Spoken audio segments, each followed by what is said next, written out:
নমস্কার বন্ধুরা, সবাই কেমন আছেন? আশা করি খুব ভালো আছেন। আপনাদের আশীর্বাদে আমিও খুব ভালো আছি। কাকুলির আরেকটি নতুন ব্লগে আপনাদের স্বাগত জানাই। আজ আমাদের শুক্রবার, তো সকল গুরু ভাই বোনদের জানাই জয়গুরু। শুক্রবার মানেই নিরামিষই। তো কি রান্না করি, তো চলুন দেখে নিই পুরো ভিডিওটা।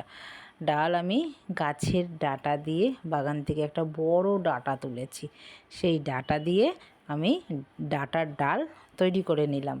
ডাল তো আমার হয়ে গেছে। আজকে বানাবো পটল পোস্ত। এখন তো নতুন পটল খেতে ভালোই লাগবে। তো নতুন পটল ছুলে নুন মেখে রেখেছি। পটলে আমি আবার নুন দিই না, নুন দিয়ে ভাজলে না পটলটা তেলটা পুরো কালো কুচকুচে হয়ে যায়, তাতে তরকারিটা দেখতে না ভালো লাগে না।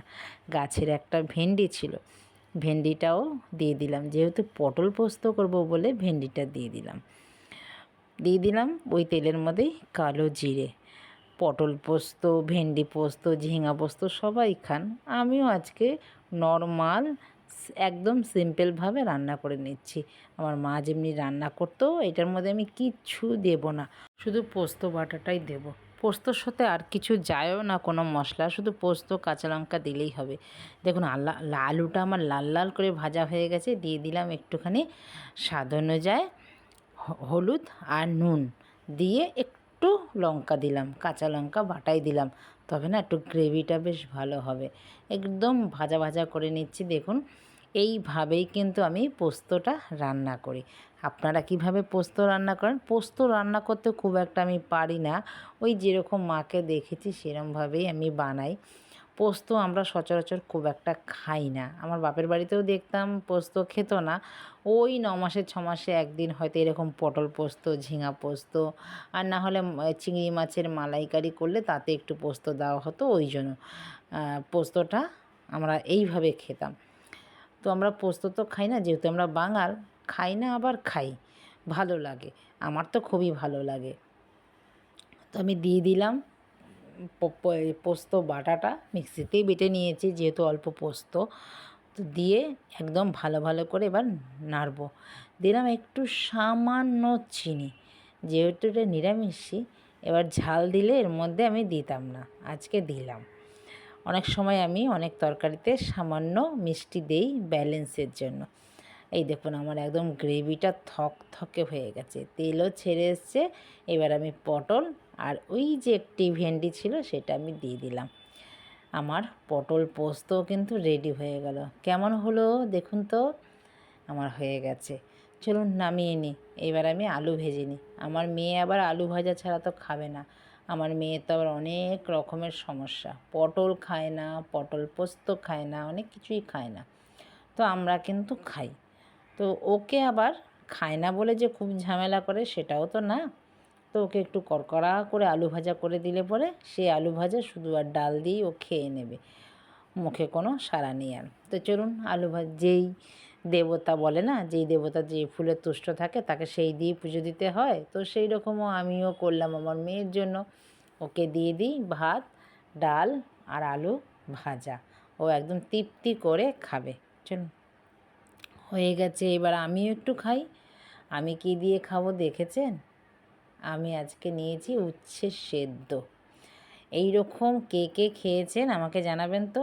উচ্ছে সেদ্ধ একদম টাটকা দিয়ে মেখে, কাঁচা লঙ্কা তেল দিয়ে মেখে কে কে খেয়েছেন জানাবেন। আমি তো খেলাম, আমার খুব ভালো লাগে, আমার মাও খেত, আমার মা মেখে দিত, আমরা খেতাম, অসম্ভব ভালো লাগতো। তো আজকে গরুর দুধ তো না, আমাদের যে মাদার ডেয়ারি দুধগুলো হয় সেগুলো একটু দেখলাম সর পড়েছে, সেই দুধ। আগে তো আমাদের গরু মোষ আমাদের বাপের বাড়িতে ছিল, সে একদম একটা সর ভাতের থাবার মতন, মানে পুরো সরটাকে যদি না, কড়াই ভর্তি দুধ থাকতো আমাদের, সেই দুধের ওপরের যে সরটা আমার মা এই উচ্ছে সেদ্ধ দিয়ে মাখতো।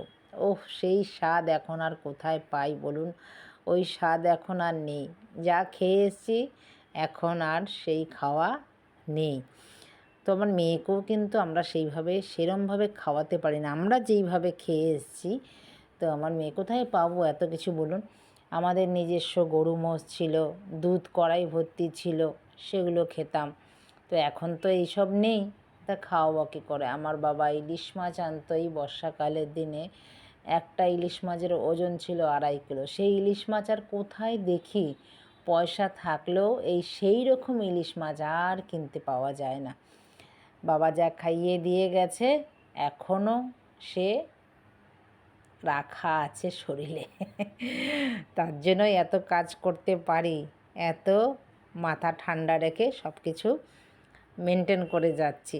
দেখুন, চলুন আপনাদের নিয়ে চলে এসেছি বাগানে। এখন বিকেল, খাওয়া দাওয়া করে একটু রেস্ট নিয়ে বিকেলে ছাদে বসতে তো ভালোই লাগে। ছাদে বসি, আর এখন তো জল দিতে লাগছে না গাছে, অনেক দিন ধরেই গাছে জল দিতে লাগছে না, যেহেতু কম না বড় তো বৃষ্টি আসছে। আর ওই দেখুন আমার বাগানে একটা ছোট্ট পাখি, অতিথি বলতেই পারেন, ঘোরাঘুরি করলো। আর তেমনি হয়েছে, এই বৃষ্টিটা পড়লেই অবশ্য হয়, বৃষ্টি পড়লেই এই ফুলগুলো হয়, বেল ফুল, আর গন্ধে করে। আর কামিনী ফুলগুলো দেখলেন তো, ছাদে গেলে গন্ধে মানে মনটাই যেন ভরে যায়। চলুন, বাগান টাগান দেখানো হয়ে গেল, এবার সন্ধেবেলা। দুপুরবেলা তো খাওয়া হয়ে গেছে, সন্ধে অবধি দেখুন সন্ধেবেলা কি করব, পুজো সন্ধে দিয়ে একটু চিড়ে ভেজে নিচ্ছি। এই চিড়ে ভাজাও আপনারা এইভাবে খেতে পারেন। আর বর্ষাকালে দেখবেন খালি খিদে পায়, একটু চিড়ে ঘরে কাঁচা চিড়েই ভেজে নিলাম একটু ঘি দিয়ে, আর সাথে দিলাম একটু বাদাম, ঘি দিয়েই ভেজেছি। চলুন এবার চা বসিয়ে নিই, চা বসিয়ে এটা দিয়েই খাওয়া হবে আজকে সন্ধ্যের টিফিন। মাঝে মধ্যে এইরকম খাওয়া খেতে ভালোই লাগে। কে কে খান আমার মতন এইরকম খাওয়া বলুন তো, কমেন্টে জানাবেন তো। আমি যেইভাবে আজকে রান্না করলাম সব কিছু, আর চা, এরকম চিড়ে ভাজা তো অনেকে অনেকভাবে খান, আমি একটু ঘি দিয়ে এইভাবে লাস্টে চিনি ছড়িয়ে খাই বাদাম দিয়ে, বেশ ভালো লাগে। চলুন, হয়ে গেছে চাও, এবার নিয়ে সন্ধেবেলা খেতে থাকি। তারপরে এবার মেয়ে পড়তে বসবে। আমি যদি রাতের কিছু রান্না থাকে সেই রকম রান্নাগুলো করব, আবার কাজের শেষ নেই। আপনাদের ভালো ভালো ভিডিও দেওয়ার জন্য এডিটিং করতে বসবো, ভয়েস দেব, সকাল থেকেই থাকে। এ নিয়ে ব্যস্ত আছি বলে মনটাও খুব ভালো থাকে। তো দেখুন বাদামটাও বেশ করকর হয়েছে, আর চিড়ে ভাজাগুলোও বেশ করকর হয়েছে। চলুন খাওয়া দাওয়া শেষ করে, সন্ধ্যের খাওয়া শেষ, রাতের খাওয়াও শেষ। তো মেয়ে এখন একটু রাতে তেল মেখে দিচ্ছে আমাকে, মেয়ে আমার এগুলো করে। তো ভিডিওটা আমি এখানে রাখছি, দেখা হচ্ছে নতুন ব্লগে। সব ভালো থাকবেন, সুস্থ থাক। ভিডিওটা যদি কোথাও ভালো লাগে পাশে থাকার অনুরোধ রইল। দেখা হচ্ছে আবার নতুন একটি ব্লগে, নতুন কিছু নিয়ে, নতুনভাবে। নমস্কার, টাটা।